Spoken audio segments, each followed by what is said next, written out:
que si se une conmigo para escudriñar la Sagrada Escritura, le traigo un mensaje de parte del Señor. Yo lo creo así y espero que también usted lo crea así. Solamente soy el instrumento que Dios quiere usar para entregarle este mensaje.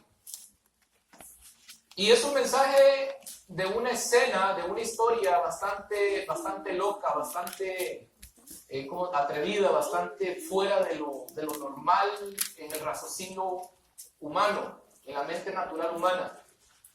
Pero que detrás de todo ello, detrás de todas esas acciones, se encuentra un poder sobrenatural también, ¿no? O sea, no hay otra cosa que se le pueda atribuir, sino algo sobrenatural que estaba detrás de todo eso. El hermano Ricardo decía hace un momento que Dios abrió el mar rojo a través de Moisés. Moisés usó aquella vara, aquella simple vara que traía en su mano, aquel cayado que traía en su mano, y golpeó el agua del mar y el mar se abrió. Dice que empezó a correr un viento del norte durante toda la noche, y al siguiente día en la mañana, cuando se levantaron, vieron el mar abierto. Un poder sobrenatural estaba detrás de eso. No había sido Moisés en sí, sino el poder que lo respaldaba, algo fuera de toda razón, que no tiene explicación alguna. Hasta hoy los científicos han querido comprobar cómo es que se abrió el mar y no pueden entender ellos. Dan sus propias resoluciones, sus propias investigaciones muy limitadas. Nosotros creemos por fe que Dios abrió el mar y la Biblia dice literalmente que su pueblo pasó en seco hasta el otro lado. Todo eso es por fe. Todo lo creemos solamente por fe. Amén. Y lo que quiero compartirles hoy es también a través de la fe.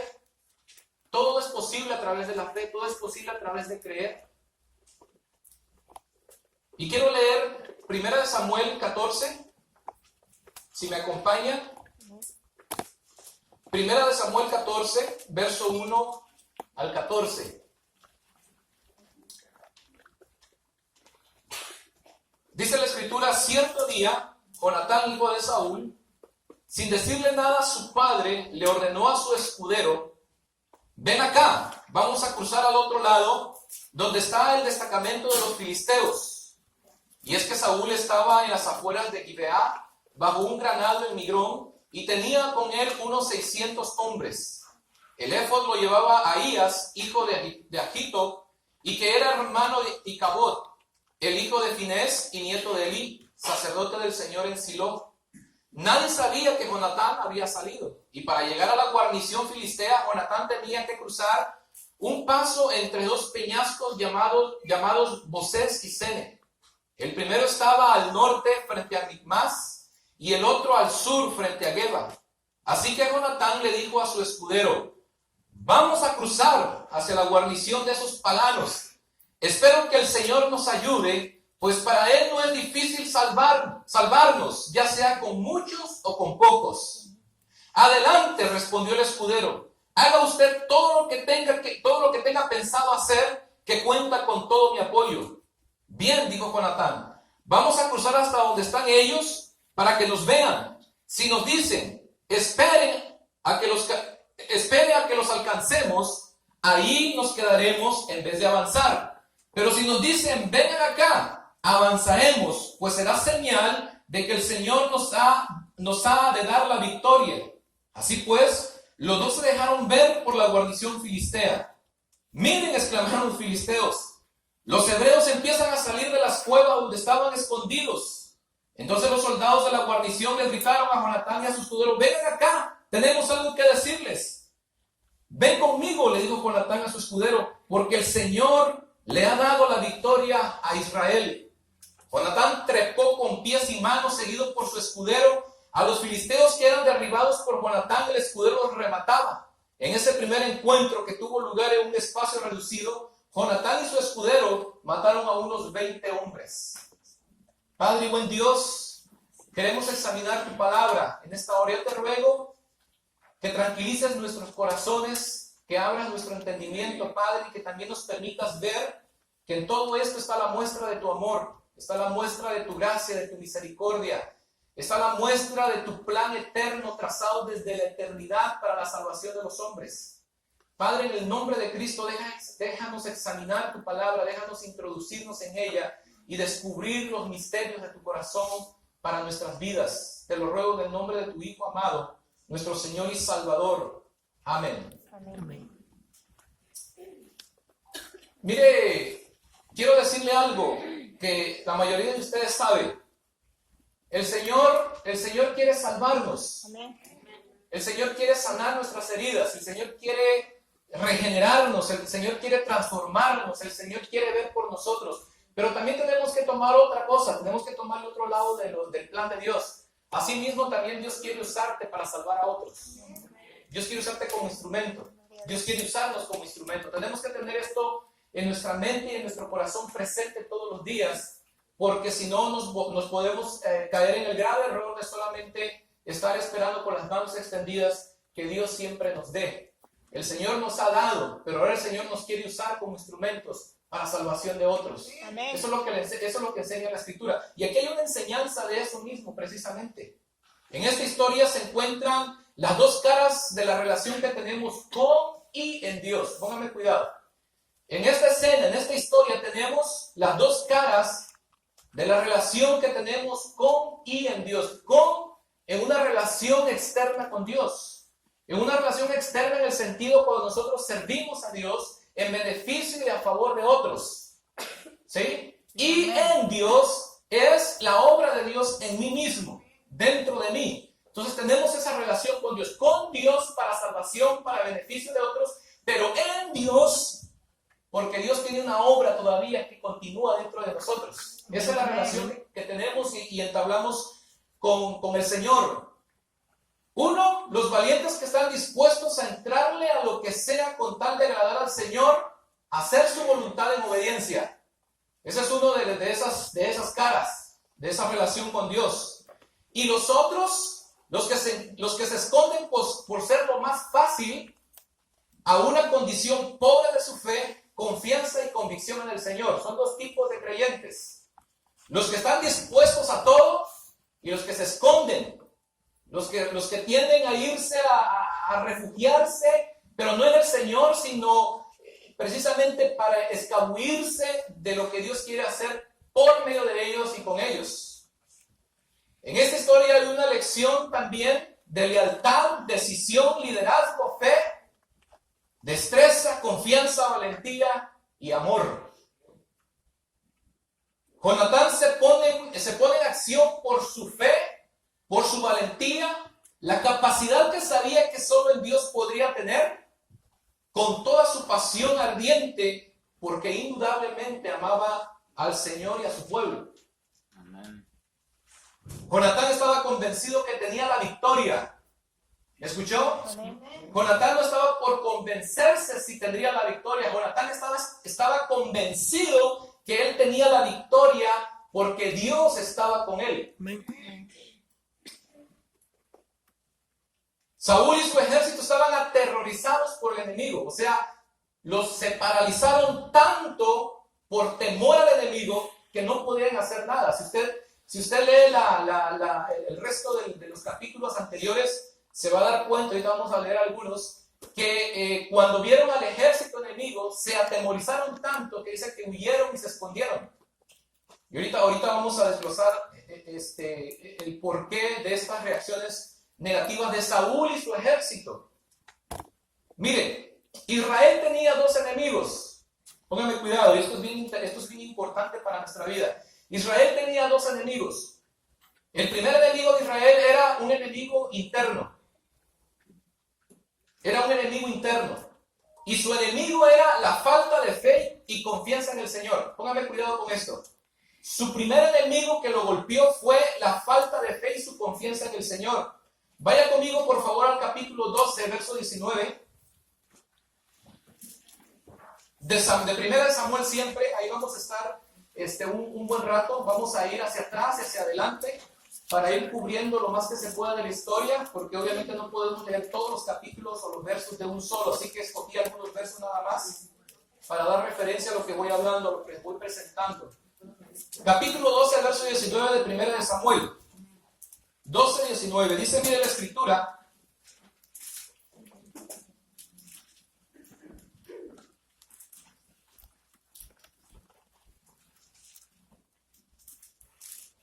¿Lo tiene? Amén.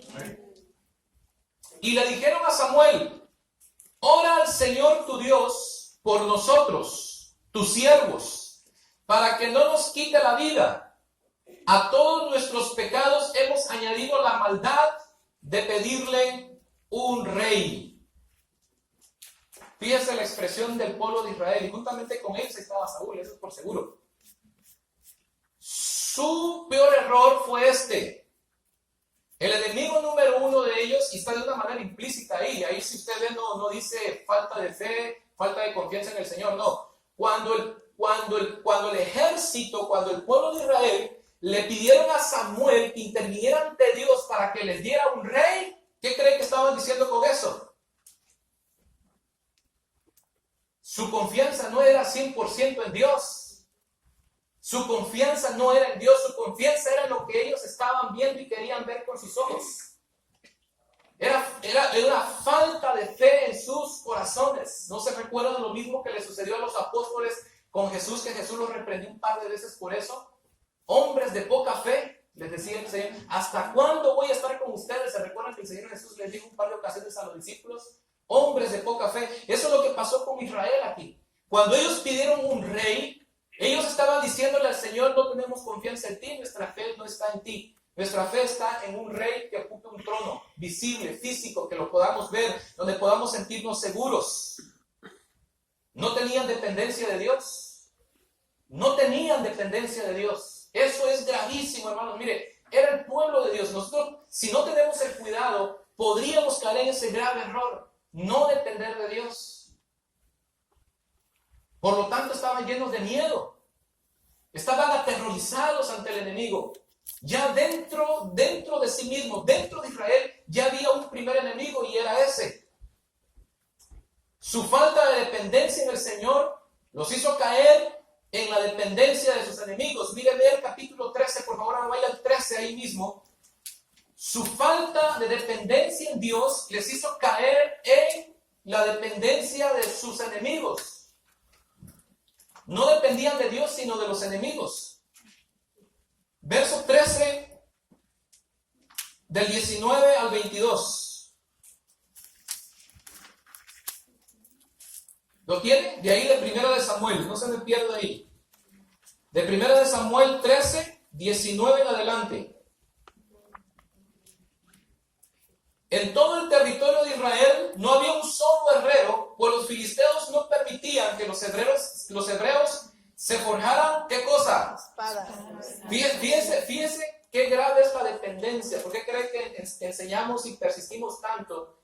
No aprendamos a depender de alguien más. No dependa del pastor. No dependa de su líder. No dependa de la iglesia. Dependa de Dios. Amén. Mire el error de Israel. Qué grave error de Israel. Seguimos leyendo. En todo el territorio de Israel no había un solo herrero, pues los filisteos no permitían que los hebreos se forjaran espadas y lanzas. Por tanto, todo Israel dependía de los filisteos para que les afilaran los arados, los azadones, las hachas y las hoces. Por un arado o un azadón cobraban 8 gramos de plata y 4 gramos por una horqueta o una hacha, o por arreglar las aguijadas. Así que ninguno de los soldados, fíjense la gravedad del asunto, ninguno de los soldados israelitas tenía espada o lanza, excepto Saúl y Jonatán. Este asunto estaba bien difícil, bien grave con los hijos de Israel. Dependían de ellos hasta para las cosas más básicas. E indudablemente de lo más vital también como nación, de sus fuerzas armadas. Tenían que depender para el sostén de su vida diaria. Dependían de los filisteos. Los filisteos les afilaban las hachas, las hoces, todas las herramientas de trabajo. Ellos son los que se las forjaban, ellos son los que se las afilaban, ellos son los que les daban mantenimiento. Si ellos querían, se los hacían, si ellos querían, no se los hacían, punto. Pero lo más grave es que también dependían con respecto a la fuerza de su pueblo, a las fuerzas armadas. No tenían herramienta alguna para el ejército. Solo le invito a que por favor encienda la pantalla de su imaginación y veamos un poquito esta escena, la gravedad de este asunto. Mire, el Señor dijo en una ocasión, maldito el hombre que confía en el hombre. Por alguna razón el Señor Jesucristo dijo sus palabras. Maldito el hombre que confía en el hombre. Cuando Israel confió más en un rey visible, en un rey sentado en un trono, se le vinieron las cosas encima. Se le complicaron las cosas. Inclusive, si usted lee la historia, Samuel les advirtió, mire, les digo, el Señor les va a dar un rey. Fíjense cómo pudo haber sentido el Señor dolido en su corazón. Dolido en su corazón que el pueblo le pedía a Dios por un rey. ¿Cómo se sintió Dios en su corazón? Mas, sin embargo, Dios les mandó a decir por medio de Samuel a los israelitas, Dios ha dicho que les va a dar un rey, pero de una vez les advierte esto: aténganse a las consecuencias de esos reyes. Y cuando vemos la historia de Israel, hermanos, encontramos muchos reyes oprimieron a Israel. Muchos reyes maltrataron a Israel. Muchos reyes hicieron caer en desgracia al pueblo de Israel. Dios se los había advertido, porque habían confiado más en los reyes de la tierra. Cuando nuestro corazón, hermano, está más confiado en las cosas de la tierra, solo pongámonos a imaginar un poquito cómo Dios se siente. Y que eso nos va a traer consecuencia. Israel confió más en Saúl que en el Señor. Ahora, en todo lo que pongamos nuestra confianza, viene a ser de maldición si no es el Señor. Todo lo que usted ponga en su vida y tenga confianza en ello, viene a ser de maldición. Ese es un principio que el Señor estableció. Mire, no importa qué pueda hacer. Yo no sé qué pudiera usted tener en su corazón donde usted se siente seguro quizás. Y la confianza precisamente es eso, sentirse seguro en algo. Usted está dependiendo de eso, usted se siente seguro en ello. Yo no sé qué podrá hacer en su vida, usted sabrá qué podrá hacer.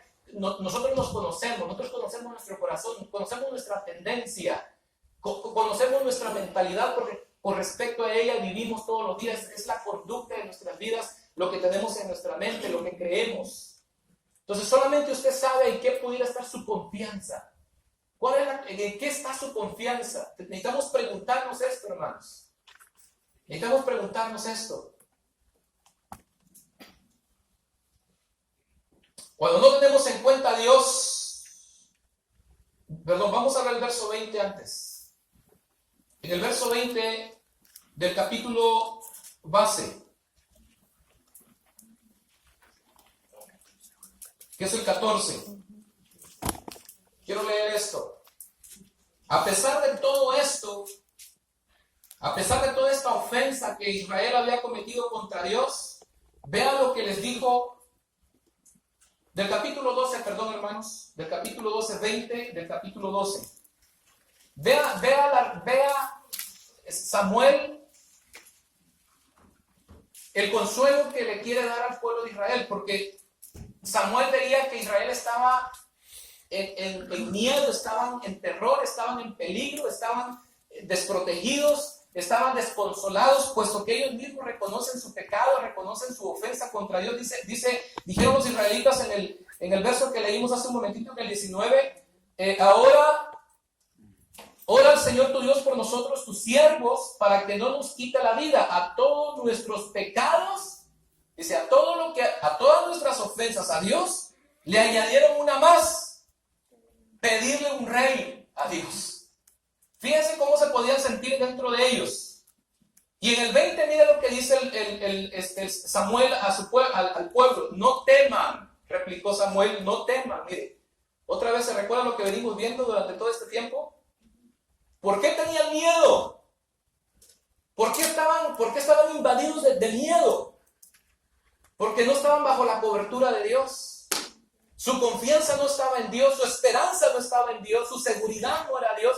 Así como estábamos cantando ahorita el canto de que Dios es nuestra torre fuerte, nuestro refugio.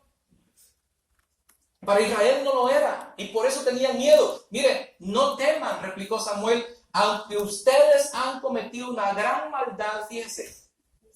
Aunque ustedes han cometido una gran maldad, no se aparten del Señor, más bien sírvanle de todo corazón.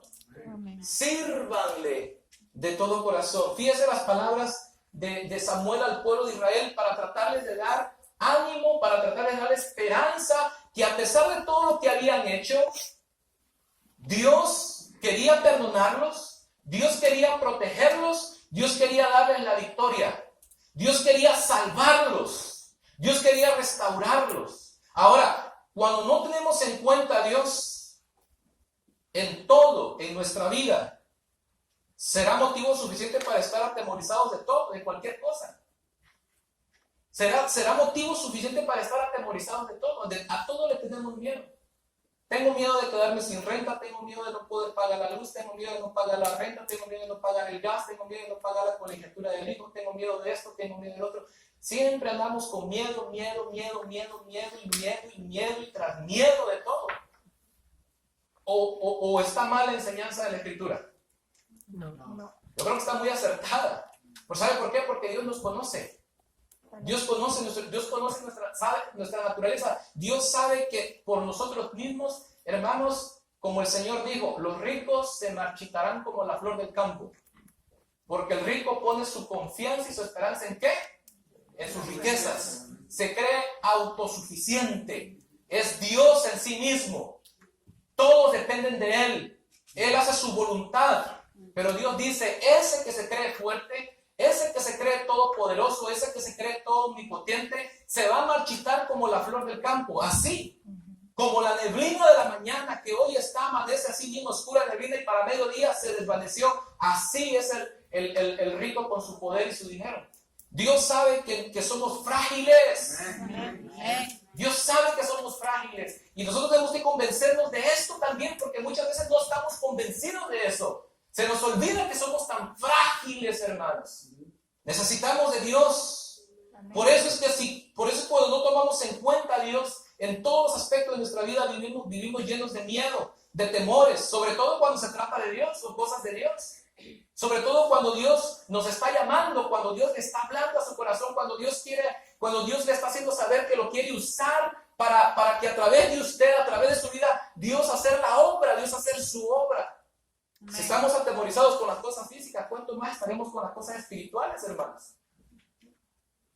¿Se da cuenta por qué muchas veces nos resistimos a meternos todo con Dios? Miren otra vez lo que le dice Samuel. No sé por qué estoy tan tartamudo hoy. Miren lo que le dice Samuel otra vez al pueblo de Israel. No se aparten del Señor. Más bien, ¿qué cosa les digo? Sírvale de todo corazón. Porque Dios quería usarlos para salvar al pueblo. Estaban bajo el yugo del enemigo. Estaban bajo el yugo de la esclavitud de los filisteos. Y Dios quería salvar al pueblo. Pero no iba Dios a salvarlos si no era por medio de ellos.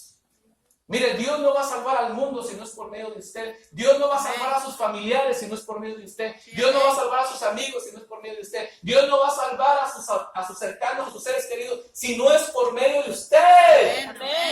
Dios quiere usarlo a usted. A usted. Y ahorita vamos a ver si por alguna razón nos sentimos, ¿cómo se dice? No dignos de ser usados por Dios. Mire, la Escritura nos enseña esto. Samuel exhortó a recobrar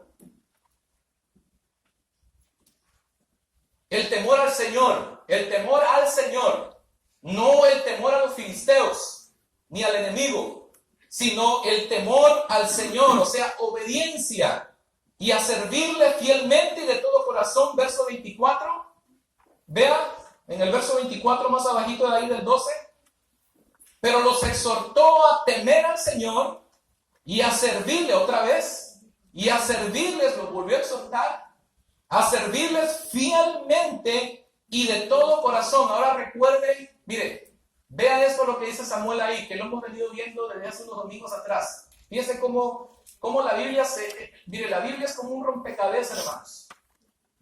Usted sabe que la escritura no está en sus libros, no está acomodada cronológicamente. Cuando digo cronológicamente, es que los libros no están puestos en este tomo. Por ejemplo, digamos, supongamos que Génesis se escribió primero y por eso está al principio, luego Éxodo se escribió el segundo, por eso está el segundo, y Deuteronomio tercero, por eso está el tercer lugar. No, ni siquiera Génesis se escribió como primer libro. El primer libro se cree que fue primera y segunda de Crónicas, y Génesis se escribió después. Entonces la Biblia no está compuesta cronológicamente.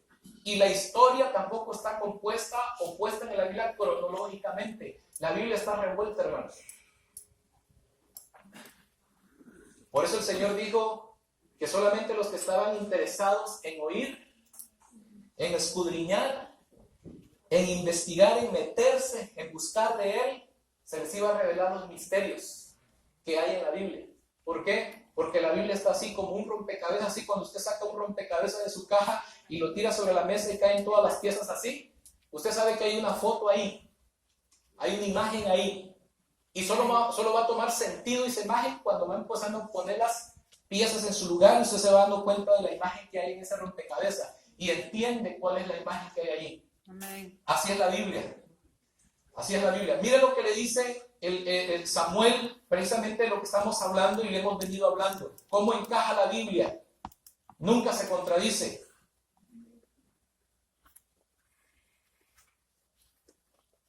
Ahí en el verso 24, recordando los grandes beneficios que Él ha hecho en favor de ustedes. Teman al Señor y sírvale fielmente y de todo corazón, recordando los grandes beneficios que Él ha hecho en favor de ustedes. Si usted no se enamora de Dios, por lo que Dios ha hecho por usted, está perdido. ¿Me escuchó, hermano? Si usted no está enamorado de Dios por las cosas que Dios ha hecho por usted, está perdido. Está totalmente desorientado en su vida personal.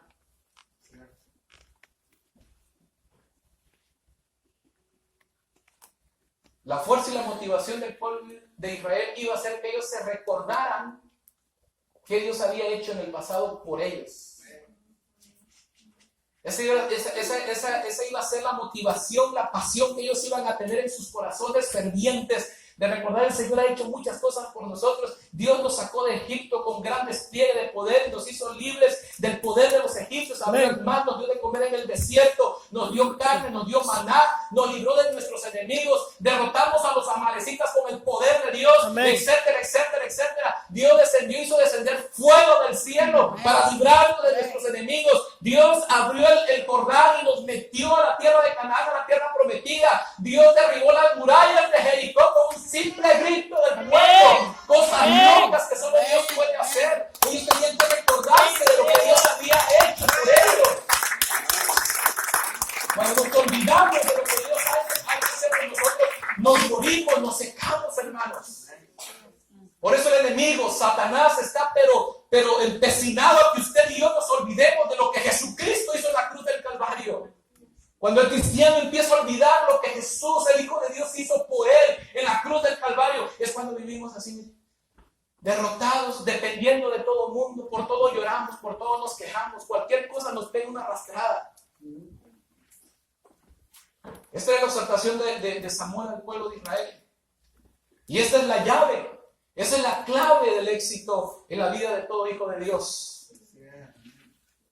Y si no lo hacían, se verían desprotegidos de Dios, porque no tendrían cobertura de Dios. Mira el verso 25. Si persisten en la maldad, tanto ustedes como su rey serán destruidos.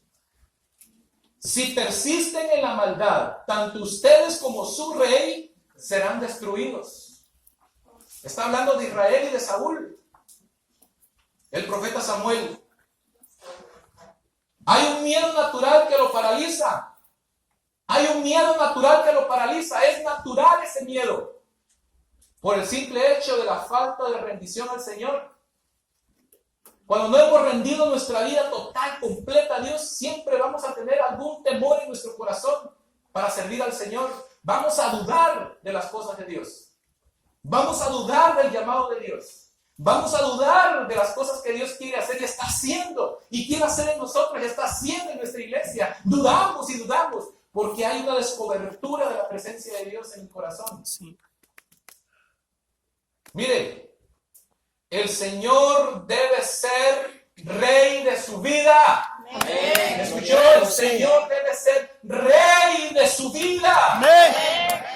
Miren lo que dijo, miren lo que dijeron los israelitas, y esto me llama mucho la atención. Hay un detalle ahí, fíjense. Vaya al verso otra vez, váyase al verso 19 del 12. Hay un detalle ahí que me llamó mucho la atención. A veces los pequeños detalles son los grandes detalles, ¿sabía? Y muchas veces como están ahí los pequeños ni les prestamos atención, pero resulta que esa es la llave de muchas cosas. O la clave, la respuesta.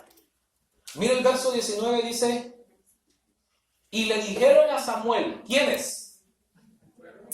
El pueblo, el ejército, porque Samuel estaba con el ejército, no estaba con el pueblo.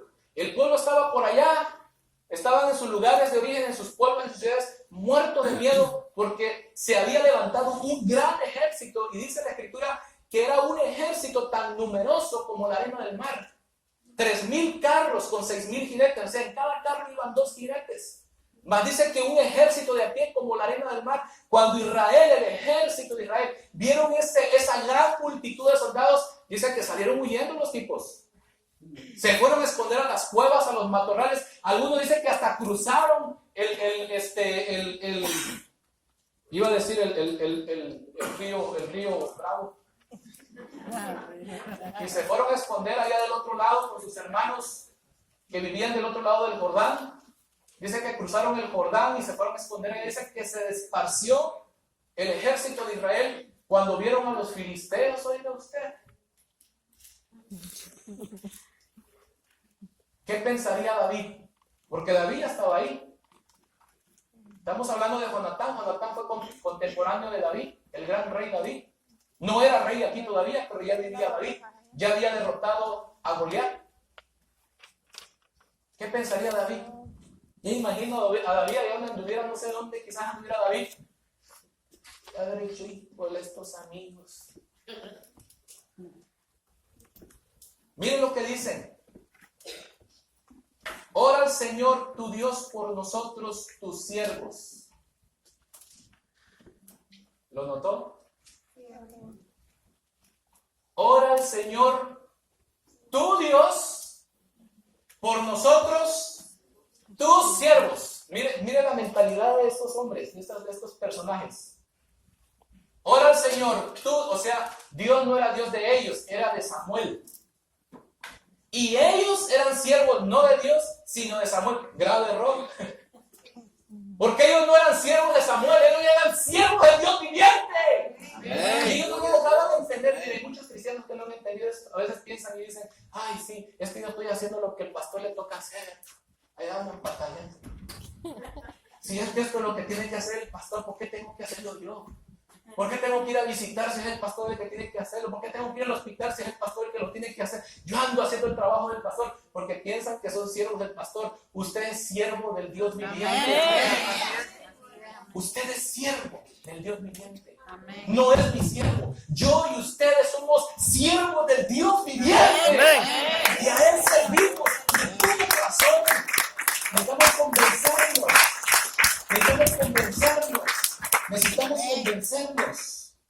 Porque esto es la diferencia en nuestra vida. Ora al Señor tu Dios. Mire cuántos cristianos a veces andan, ay hermano, ora por mí. Fíjate que este y que el otro y que aquí, que allá. ¿Y por qué no oras tú? Digo yo a veces. Si ese mismo Dios que está conmigo está contigo. Amén. Ese mismo Dios que dijo que me va a oír a mí, te oye a ti. Ese mismo Dios que prometió responder mis oraciones también dice que te las quiere responder a ti. Tú necesitas aprender a tener experiencia personal con bendición y ver el despliegue del poder de Dios tú mismo. Dios quiere que veamos su poder. Dios quiere que veamos que Él es fuerte, Él es todopoderoso, Él es lo imposible. Pero nunca lo van a lograr descubrir, nunca van a lograr conocerlo, porque siempre dependen de alguien más. Esto es grave, hermanos. Es por eso que a veces Dios no derrama su bendición. Como dijo el pastor Leonel, no los estoy regañando, es que hay algo dentro de mí que me dice, grita. El Señor debe ser el rey de su vida y debe de estar convencido de eso. No así el pueblo de Israel estaba convencido de ello. Su segundo enemigo de Israel, el segundo enemigo de Israel, por consecuencia, entonces tenían miedo a los filisteos.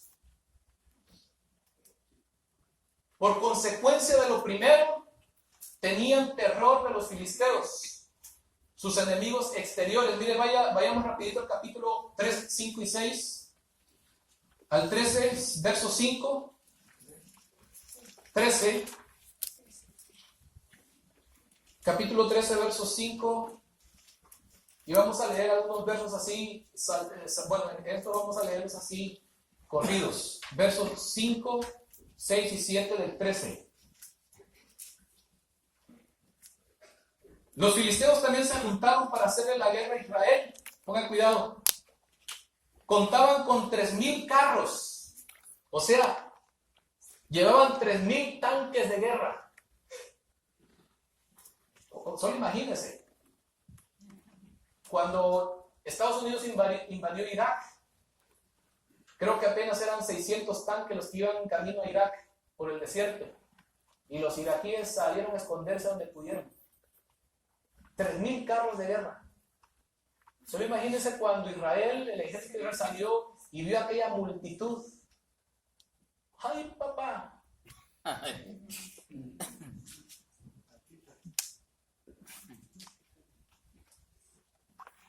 3,000 carros de guerra, 6,000 jinetes y un ejército tan numeroso como la arena a la orilla del mar. Avanzaron hacia Micmas, al este de Bet-Aven, y ahí acamparon. Los israelitas se dieron cuenta de que estaban en aprietos. Es bueno ponerse en aprietos, ¿sabe, hermano? Pero hay que verlo desde otra perspectiva, obviamente. Porque a veces le tenemos miedo a los aprietos.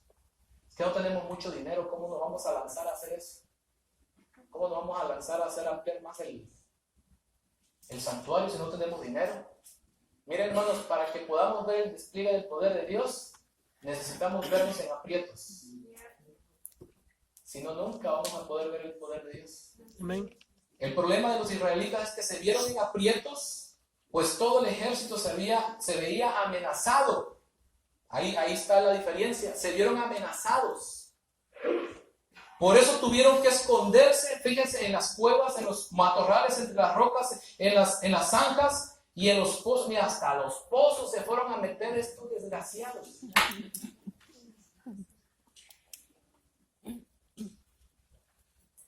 Algunos hebreos incluso cruzaron el río Jordán para huir al territorio de Gad, en Galaad.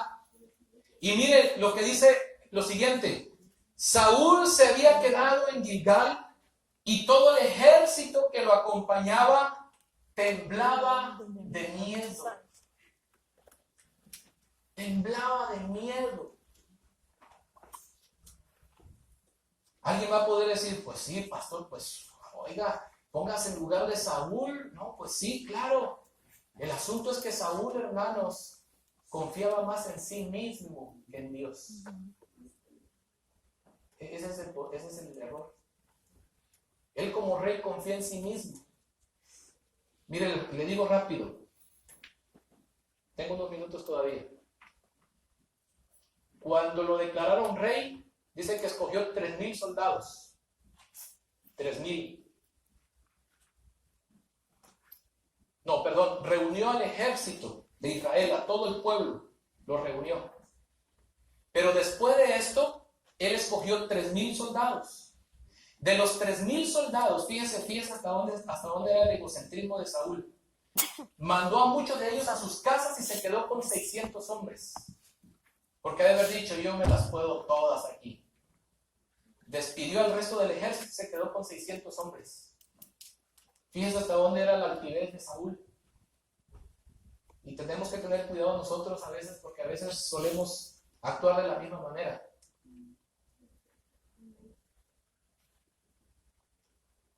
Era un gran ejército tan numeroso como la arena del mar.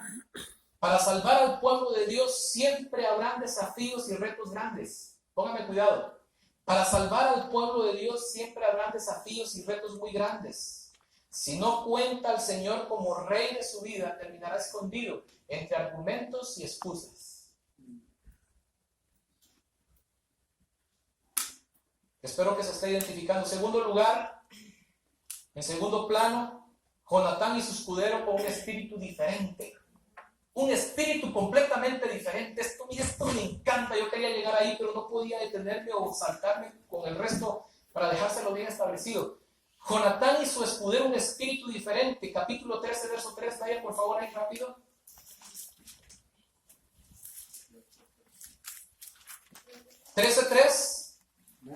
Mire, dice, Jonatán atacó la guarnición filistea apostada en Gebá, y esto llegó a oído de los filisteos. Entonces Saúl mandó que se tocara la trompeta por todo el país, pues dijo que se enteren todos los hebreos. O sea, tuvo que Jonatán hacer la primera avanzada contra los filisteos. Fue Jonatán, ¿y sabe con cuántos hombres lo hizo?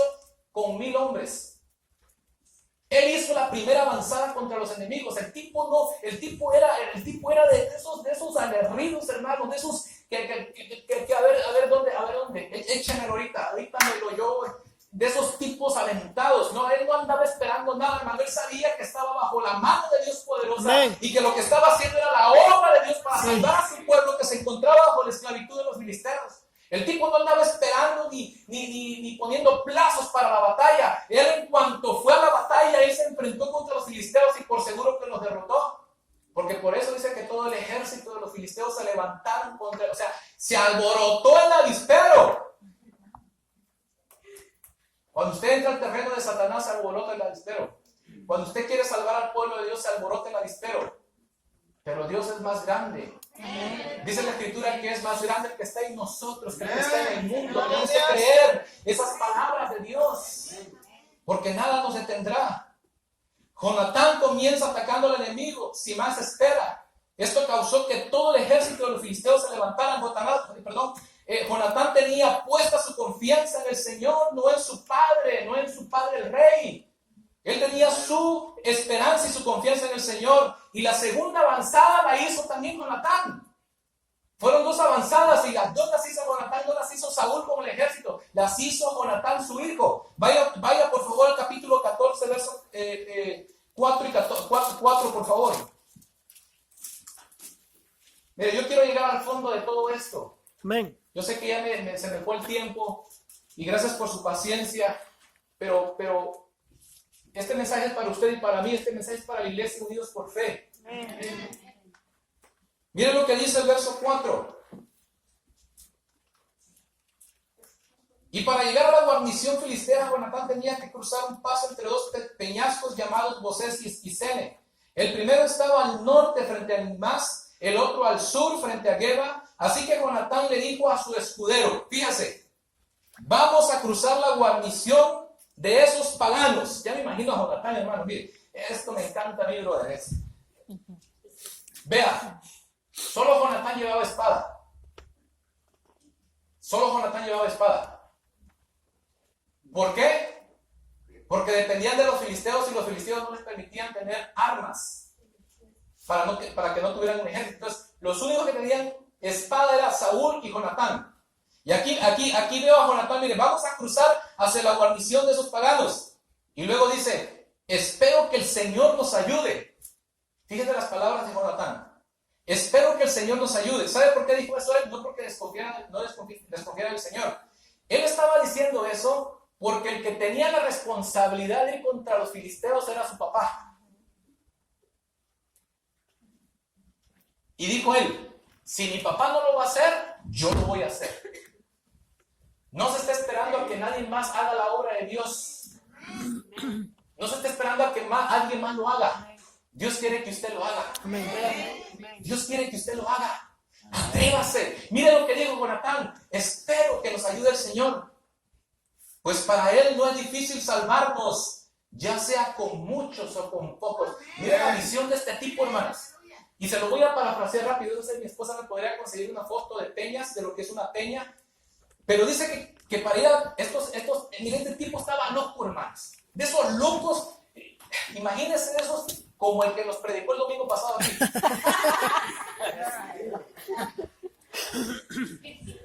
Mi papá no le va a entrar, yo le voy a entrar. El problema es que no tenía gente, nada más a su escudero. ¿Sabía qué era su escudero? Era su siervo, el que le cargaba los pertrechos al soldado, al soldado principal le cargaba los pertrechos y le cargaba el escudo. No eran hombres entrenados, eran solamente siervos para servir, para cargar como mulas. Pero al verse sin ejército, porque todos estaban llenos de miedo, inclusive el rey, dijo Jonatán, yo le voy a entrar y le voy a meter a esos allá donde están, ese número incontable de soldados, porque Dios va conmigo. La Biblia no lo dice, pero en el corazón de Jonatán tenía que estar eso ahí. Y le voy a entrar, y le dice, mira, oye, vamos a entrar a esos paganos allá. Y mira lo que dice la Escritura. Adelante, respondió el escudero. Haga usted todo lo que tenga pensado hacer, que cuenta con todo mi apoyo, le dijo el escudero. O sea, otro loco. Y bien loco, porque no tenía armas, hermano. ¿Puede usted imaginar a los filisteos un ejército profesional de guerra? Bien equipados con todo, como cuando David le dijo a Goliat, vienes con armadura, vienes con corazas, con casco, con escudo, con lanza, con jabalina. ¿Sabe? Un soldado se componía de todo eso. Jabalina, eran dos las que usaban, que era una especie de lanza, pero para lanzarlas a distancia usaban dos. Siempre un soldado traía dos jabalinas y la lanza era para luchar cuerpo a cuerpo, más que traían la espada, traían daga y traían otra especie de arma que no me acuerdo cómo se llamaba. Esos tipos, hermanos, desde niños los agarraban para entrenarlos, eran profesionales en la batalla. Jonatán tenía que estar loco, y este tipo más todavía. Y le dice al escudero, usted haga lo que se le tenga en mente, yo lo apoyo en todo lo que usted haga. Y dice Jonatán, ok, mire, le vamos a entrar. Y ustedes leyeron, dice Jonatán, si dicen esto, es que el Señor nos los ha entregado. Ahora, una peña, no, ese es, no. Ah, ese me figura más una tumba. ¿Ha visto esas? Mire, ¿ha visto esas enormes, gigantescas piedras que tienen el tamaño de una montaña, pero son piedras sólidas? Es una sola piedra, pero son enormes. Habían dos. Antes de llegar al campamento, dice que en una de esas, la que estaba frente a mí, más al norte, estaban las guarniciones de los filisteos. Entonces, ellos ponían destacamentos así. Conforme iban subiendo, iban poniendo un destacamento, otro. ¿Sí? Para llegar al campamento, tenían que pasar por ahí. Pero ahora imagínense estar al pie de esa peña hacia arriba, hermanos, así, en pendiente hacia arriba. Por eso los que sirven a Dios están dispuestos a todos, hermanos. Porque salvar al pueblo de Dios toma esfuerzo, sacrificio. Y si es posible, entregar la vida. Pero este hombre, cuando dice que los filisteos dijeron, vengan acá, dijo Jonatán, ya nos gritaron, ¿qué es esto? Sí, a darle. Y empezaron, y dicen que agarrados de pies y manos empezaron a subir a aquella peña. Interesante lo que pasó. Disculpe la dramatización. Pero es que a mí me emociona, hermanos. Es que Dios puede hacer cosas grandes si le creemos en corazón. Debemos ser gente atrevida, hermanos. Gente atrevida que le crea a Dios, hacer locuras por el reino de Dios. Mírense que con pies y manos empezaron a trepar esa peña, pues estaban en pendiente. Fíjense la dificultad. Estaban en pendiente, tenían que subir. Y dice que cuando alcanzaron el primer destacamento, Jonatán con la espada los derribaba y el escudero los remataba. Ahora, mi pregunta sería, ¿con qué los remataba este tipo si no llevaba nada?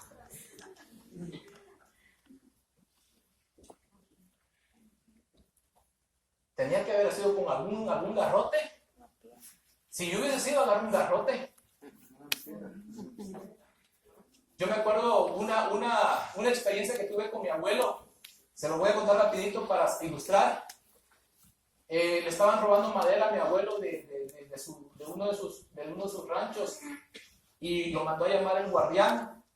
Y llegamos al lugar y sí, ahí estaba donde habían robado madera. Y empezamos a seguir las huellas donde salieron de la propiedad. Metieron el camión y seguimos las huellas del camión. Y cabal, llegamos hasta allá, no sé, 2 kilómetros creo. Y estaban construyendo unas galeras grandísimas, la compañía de electricidad de México. Estaban poniendo unos alambrados que estaban haciendo ahí. Y ahí tenían toda la madera. Y eso es un delito. Y luego cuando mi abuelo vio que eran los de la compañía federal de electricidad, dijo mi abuelo, aquí les voy a sacar a estos. Pero ¿sabe qué? Cuando íbamos acercándonos, brillaban los machetes metidos en unas... Y yo era un chamaco, yo tenía como 13 o 14 años. Dijo mi abuelo, iban otros tíos con nosotros ahí, el guardián del rancho, nada más un tío hermano de mi papá llevaba una escopeta, y los demás, mi abuelo el machete y otros tíos machete. Y dijo mi abuelo, de esos hombres locos, hermanos, dice, si se nos vienen encima, aquí nos vamos a morir peleando. Y mi abuelo iba decidido, hermanos. Mire, cuando esos hombres nos vieron que veníamos y que uno de ellos venía armado, se empezaron a bajar y empezaron a jalar esos machetes, hermano. Yo me acuerdo que iba caminando y dije, ¿ahora con qué me defiendo yo? Y había una vara de otate, le decimos nosotros, que es como el bambú que se da para allá para el sur donde somos nosotros. Es una madera flexible y muy resistente. Estaba una vara que la habían dejado sembrado como señal en el campo ese, porque era un campo de siembra. Entonces yo la vi y la primera reacción fue esa, agarrar esa vara. Dije yo, si me van a machetear, por lo menos que me macheteen tirando de varazos. Con esta me defiendo. Puedo pensar lo mismo de este tipo, de este amigo, del escudero. No tenía con qué, un palo, con el palo ponía este mero y empezaron, y dicen que Jonatán iba derribando a los soldados, y dicen que iba, ya me imagino a aquellos tipos allá de Jonatán, ¡pa! Y ¡pum! ¡Allá te va! Y aquel, ¡pa! ¡va! Y a seguir hacia arriba. Solo imagínense esa escena, hermanos. Solo imaginen esa escena de esos dos tipos. ¿Sabe por qué? Todo por amor a Dios y a su pueblo. Todo por el amor a Dios y a su pueblo. Gente entregando su vida por salvar a su pueblo. Completamente. Solo dicen que en la primera guarnición mataron a 20 soldados. Y ocasionaron un gran caos en el campamento filisteo. Dicen que se mataban unos a otros. Fíjense lo que Dios puede hacer, hermanos. Y solo le creemos. Ahora yo le dejo eso en su corazón. Para el Señor no es difícil salvar con muchos o con pocos. Pero ¿sabe qué? Hay un pueblo de Dios perdido en el mundo. ¿Me escuchó? Hay un pueblo de Dios perdido en el mundo y quiero ilustrárselo lo mejor posible en 1 Corintios, si me tiene paciencia, pero quiero dejarle completo esto en su corazón. En 2 Corintios, porque ahora quiero aplicarlo a nuestra vida, a la vida de la iglesia hoy. ¿Sabe usted que dentro del pueblo de Dios hoy hay muchos Jonatanes y muchos escuderos? Pero a veces hay que ver que descubran que son esos Jonatanes o esos escuderos que hicieron esa gran hazaña por el poder de Dios, porque solo le creyeron a Dios. 2 Corintios 6. Voy a leer rapidito el verso 14.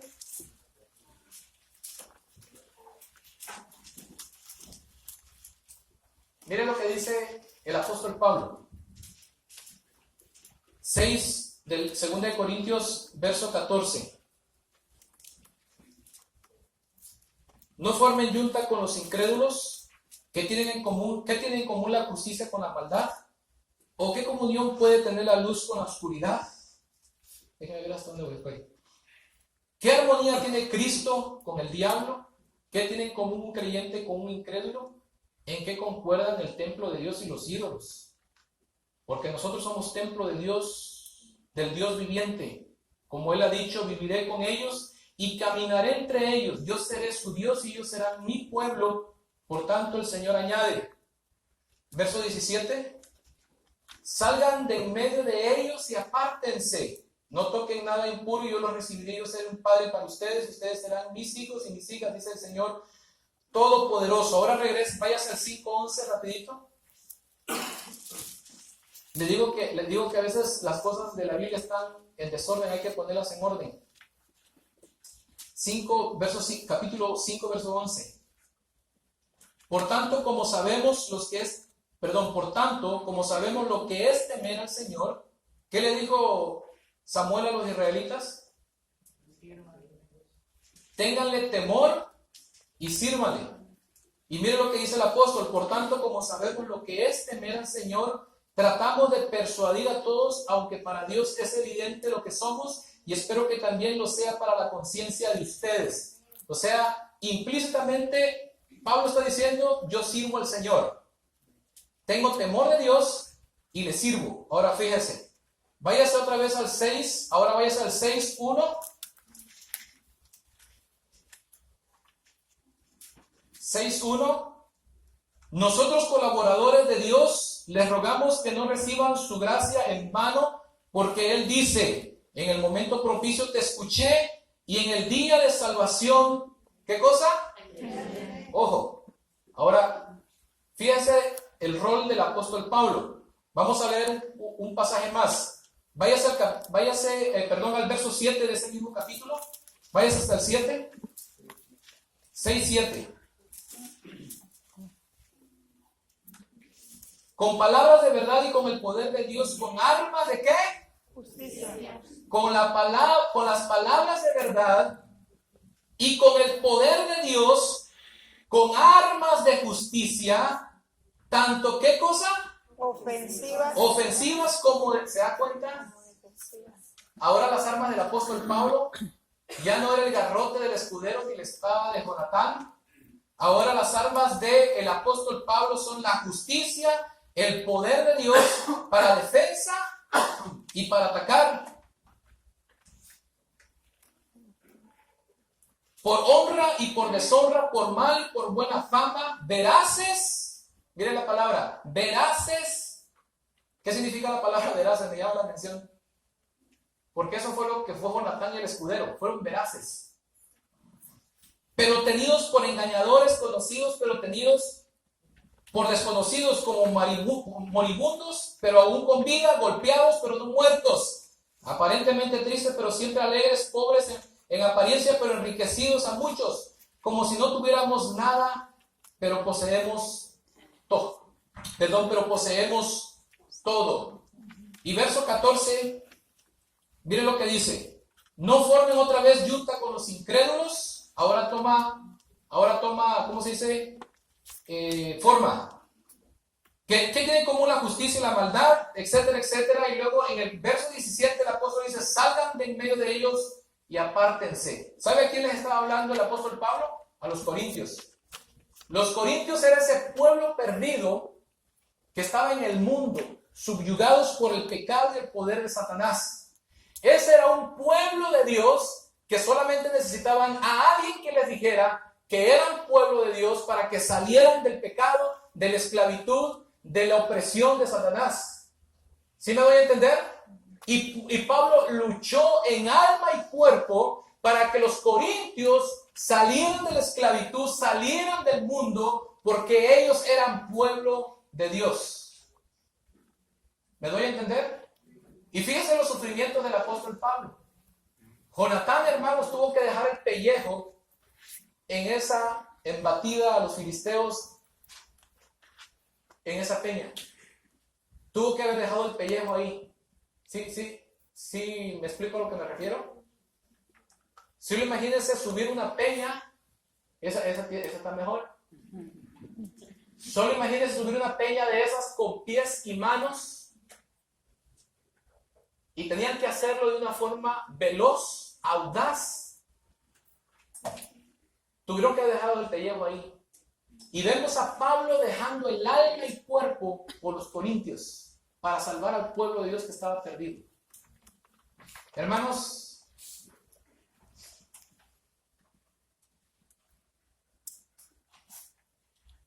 Dios salva con muchos o con pocos. Dios salvó al mundo solo con un hombre llamado Jesús. Amén. Pero también Dios quiere salvar a muchos como usted.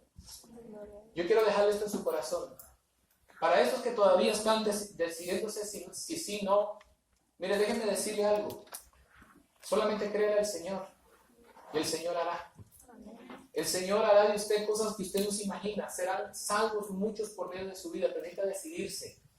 Y los que sirven a Dios, hermanos, hermanas, que ustedes sirven a Dios con todo su corazón, la Biblia nos está diciendo que no nos desanimemos porque Dios está con nosotros. Prácticamente todo esto, hermanos, para decirles eso. Dios está con usted. Dios quiere hacer cosas con usted y sigue queriendo hacer cosas con usted. Quiere alcanzar al mundo, quiere alcanzar a sus vecinos. Porque hay un pueblo de Dios que está oprimido por el enemigo allá. Pero a lo mejor tiene algunos obstáculos. Así como los tenía Jonatán.